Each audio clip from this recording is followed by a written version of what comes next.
on to our next speaker, who's Daniela Terzi-Barbarosie. She has an MA in psychology and a practicing psychotherapist. She has more than 20 years experience in research advocacy and implementing projects, and is working with Terre des Hommes Moldova on different initiatives. So we can now hear from Daniela about the situation and the research on violence against children in Moldova. Over to you, Daniela. Maintainers of social norms about violence against children. So when I think about violence against children in Moldova, I see a little girl playing in an autumn courtyard, desperately trying to muffle the angry voices generated by the conflicts around alcohol consumption with her little shaking hands at the ears. That little girl is hiding herself in the attic of her parent house when her father comes from work in the evening, anticipating the noise he will make, shouting at her mother, smashing objects around the house. As a preteen, this girl used to avoid going to school, having very good grades, but being less developed than her classmates. She used be nicknamed in different ugly names. As a teenager, when she had to go somewhere, she felt the need to ask a cousin to accompany her. Otherwise, the boys in her neighborhood would approach her in an inappropriate way. A little girl is in the ocean of violence. What could be worse than this for a little child? You may ask, why was she quiet all the time? But maybe she wasn't quiet. She just was voiceless at the moment of her life. Or you may ask why nobody noticed her suffering. What is not okay here? What is not okay in our society is that the children learn from early age that violence in all its shapes and form is part of their everyday life.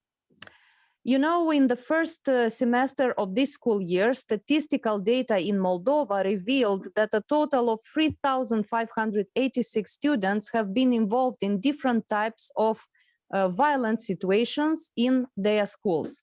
The number of boys is twice as high as girls, and children reported this violence twice as often as adults did.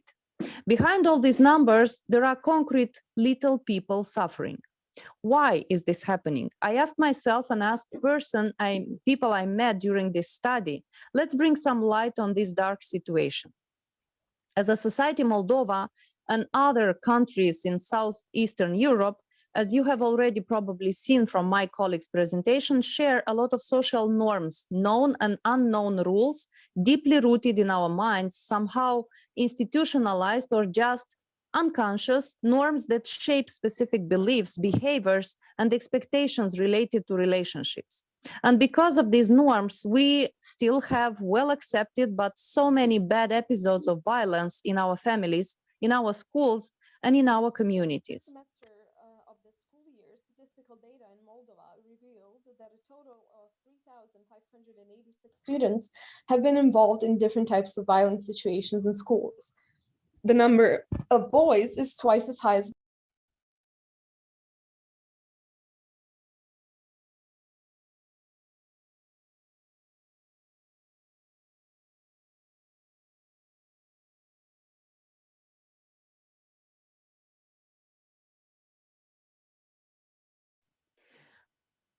So while analyzing reasons for violence against children, one of our primary tasks is the regional research. In this regional research was to answer the following question. Which social and gender norms are responsive for violence in schools, reinforcing these attitudes and models of behavior? In the framework of the research, based on the methodology and participants' answer, I analyzed and identified different factors that maintain social norms related to violence against children in schools. The intention was to find out more about factors that have a critical role in prefiguration of those social norms that predict and normalize experiencing violence in schools. Understanding social norms and violence in childhood provides new underpinning and strategies for prevention and intervention at all levels. My presentation topic covers the identified maintainers and at the individual level, the family level, the school level, and the community level. And here I mean the society as a whole. So what are the factors that maintain social norms related to violence at an individual level? First of all, gender. Girls are more likely to be involved in dirty gossip and inappropriate photo sharing, while boys are more often involved in physical altercation in schools. Second, age. Usually older children bully younger ones. Children aged 13 to 15 are more likely to be involved as victims. I'm sorry. Can we stop a bit? Sorry, the translation is overloading. Please, the Croatian translation channel can speak only in the Croatian channel. Thank you. And sorry for the interruption. Yes. Okay, next, disability or other visible peculiarities. Children with disabilities continue to experience greater adversity and are more exposed to violence in schools. Next one, personal skills, academic achievements. Some children are considered to be stronger, bigger, smarter, and others are considered to be weaker, smaller, more stupid, if we can say so. Personal well-being and resilience is another point. High sensitivity, empathy, and other psychological threats are seen by colleagues as sign for lack of confidence, fear, submissive behavior, and those somehow justifying violence against them. Next point is welfare and goods, including technical devices. Children and teens from low social economic backgrounds are more likely to be involved in violent situations, both as perpetrators and as victims. Next one is online self-image, accounts, and networks. Another one is offline and online popularity and social capital. Violence among peers, it seems to be a kind of source to obtain popularity and social acceptance, a way of increasing one's status and to gain more social capital. How about the factors that maintain social norms related to violence at the family level? Among them, we might mention family structure, complete, incomplete families, missing mother or fathers, presence of siblings, grandparents, other relatives. Another one is family status in the community. I remember a girl, a participant in the focus groups we had, she told us with pain in her voice about her experience of bullying only because her parents were not natives of the village they were living now. In the whole community, they were named outsiders, aliens. Another point is the quality of relationship with parents. Children involved in the research said that most parents advise their children to defend themselves. Therefore, often they are left alone to face their perpetrator, and only in extreme situations, children disclose to a parent, most frequently to mothers. Another thing is family values and traditions.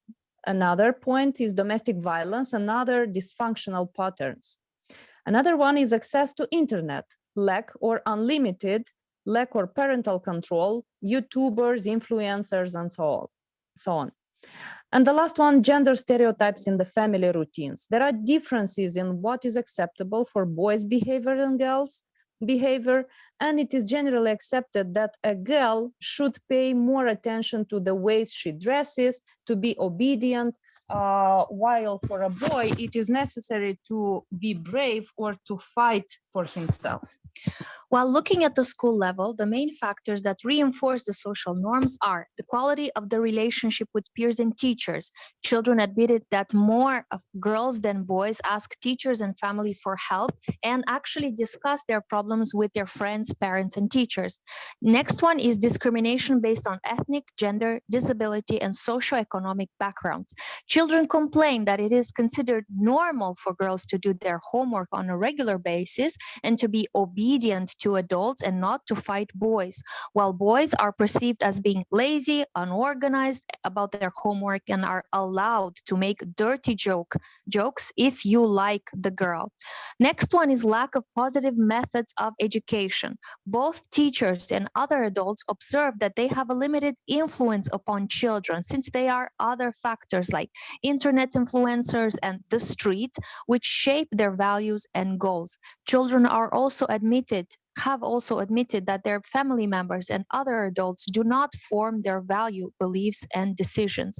Next point is unclear responsibilities at institutional level and lack of implementation mechanisms with regards to violence against children prevention and intervention at school level, according to the ministry guidelines and regulation. And the last point is lack of peer cohesion, presence of peer pressure and gang culture. Based on findings in frames of the current research at community level, the following factors have been identified as maintaining the social and gender norms on violence against children. The first one is living in deprived areas or communities and economic struggle. The second is patriarchal traditions. The third is influence of internet and mass media. The next one is lack of jobs, underemployment, unemployment. Next one is high international migration and children left behind. The next one is lack of coherent policies and social policies for child protection, lack of implementation mechanisms of existing laws. Next point is compulsive consumerism and false needs. Next point is social, economic, and regional disparities. Next point, it refers to totalitarian past of the Soviet Union, country independence from Soviet Union, and links with Europe and Russia. The next point refers to tensions amongst ethnic groups. The next point focuses on tensions among pro-Europe and pro-Russia supporters. And the last point refers on poverty, discrimination, and social exclusion. As a result, in society, and especially in villages, we still see remnants of strict hierarchy, unacceptance to deviate from stereotypical roles, using violence as normal way of interaction. The cluster of all these factors creates a locked cycle of social norms, where on one hand, tolerant attitudes towards violence dominate, and on the other hand, there are strong barriers to their transformation. My review define injunctive and descriptive maintainers of social norms related to violence in childhood, but also it lays out a framework for further work on the linkage between social norms and violence in childhood. As a key driver of violence, social norms should be an integral component of any comprehensive effort to mitigate this threat to human rights.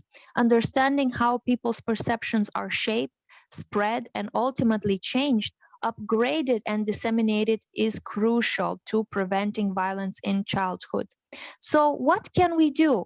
We have a list of things. We can do researches, projects, and initiatives on violence against children. We can support to boost changes in social and gender norms at all levels. We can claim states' accountability and civil society proactivity to develop and apply specific strategies on violence against children in schools by targeting vulnerable children and their families. We can also strengthen children's well-being and mental health.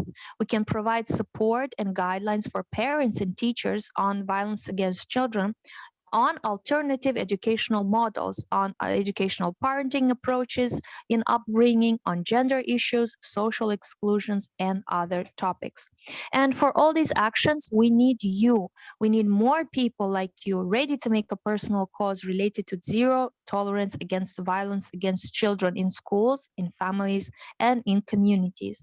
Remember that little girl I told you about in the beginning? That is me many years ago.